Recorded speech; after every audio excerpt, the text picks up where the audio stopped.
na nga guys, dito kami sa garden. So, ayan, malaking garden ng litos ng aking kapatid dito sa Tanay Rizal. So, see you na next. Itutur ko kayo guys. Bye-bye. So guys, dito tayo ngayon sa garden ng litos. Yan po. Garden ng aking bayaw. So, ayan, maliliit pa sila. So, ayan. Very high-tech ang pagkagawa niya. Hindi mo na kailangan magdilig dahil meron na siyang pipes para talaga sa kanila. Yung may tubig na yan. Ayan, may tubig na siya.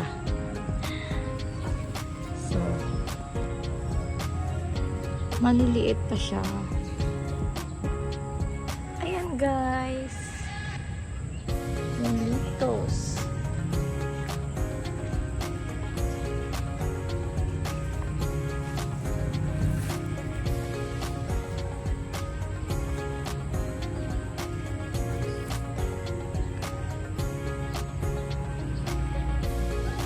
So that it's guys, ayan may mga net pa yan guys.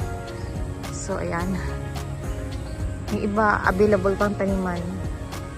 So ngayon ang ate ko muna mag-asikaso kasi yung bayaw ko guys wala na sa Singapore.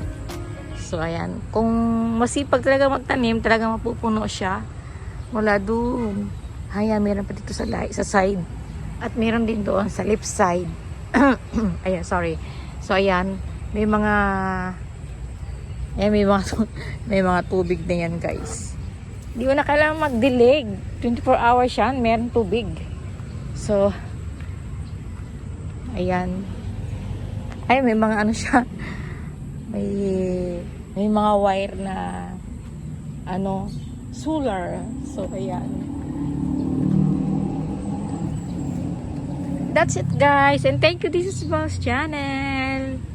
Welcome to aking garden ng aking sister. So that's it guys, and thank you so much.